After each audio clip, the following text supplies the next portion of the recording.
उत्तम तप धर्म। 10 लक्षण पर्व का 7वां लक्षण उत्तम तप धर्म। तप मतलब तपस्या करना, तपना या तपाना।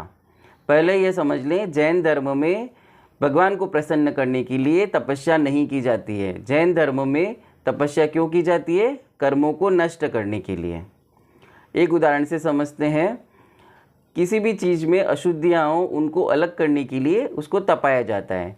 जैसे कच्चा सोना, कच्चे सोने के अंदर शुद्ध सोना भी है और अशुद्धियाँ भी हैं, और वो कचरा भी है। तो अशुद्धियों और कचरे को नष्ट करने के लिए, अलग करने के लिए और शुद्ध सोने को प्राप्त करने के लिए उस कच्चे सोने को तपाया जाता है, जिससे उसकी अशुद्धियाँ दूर हो जाती है और शुद्ध प्योर सोना प्राप्त होता है। उसी प्रकार आपकी, हमारी, हम सबकी जो आत्मा है वह शुद्ध आत्मा है, लेकिन उसमें कर्म रूपी मैल, कर्म रूपी कचरा उसमें जुड़ गया है। हर क्षण हर पल हम कर्म करते रहते हैं और वो आके उस आत्मा में जुड़ जाता है, और उसी के कारण हमको जीवन में दुख भोगने पड़ते हैं। तो उन कर्मों को नष्ट करने के लिए तपस्या की जाती है। आत्मा को यदि तपाएंगे तो आत्मा के अंदर जो आए हुए कर्म है वे नष्ट होंगे और शुद्ध आत्मा शुद्ध रहेगी, आत्मा शुद्ध हो जाएगी, और इसी प्रकार हम सिद्ध भगवान बन पाएंगे। इसलिए कर्मों को नष्ट करने के लिए उत्तम तप का उपदेश जिनेंद्र भगवान ने दिया है। जिनेंद्र भगवान ने 12 प्रकार के तप कहे हैं। उसमें 6 बाह्य तप हैं और 6 आभ्यंतर तप हैं। बाह्य तप हैं अनशन, अमोदर्य, वृत्ति परिसंख्यान, रस परित्याग, विविक्त संयासन और काय क्लेश। आभ्यंतर तप हैं स्वाध्याय, प्रायश्चित, ध्यान, वैयावृत्ति, व्युत्सर्ग और विनय। पहला है अनशन। अनशन मतलब उपवास करना, चारों प्रकार के आहार का त्याग करना। दूसरा है अवमोदर्य। अवमोदर्य मतलब भूख से कम खाना। तीसरा है वृत्ति परिसंख्यान।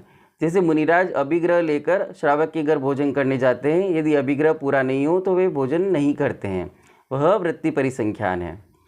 चौथा है रस परित्याग। घी आदि 6 प्रकार के रस कहे गए हैं, उसमें से एक या अधिक का त्याग करके भोजन करना रस परित्याग है। विविक्त संयासन, एकांत में शयन करना।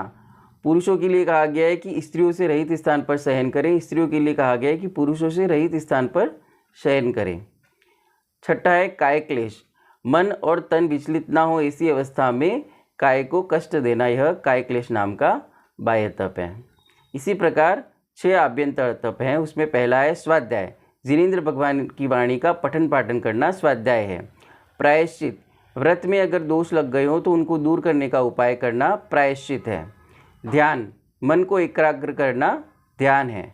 वैयावृत्ति, अपने से गुणों में जो बड़े हैं, जो साधु हैं, उनकी सेवा शुश्रूषा करना, आहार दान देना, उनको विहार कराना आदि वैयावृत्ति है। व्युत्सर्ग, अपने शरीर से ममत्व कम करना, अपने शरीर से आसक्ति नहीं रखना, यह व्युत्सर्ग है।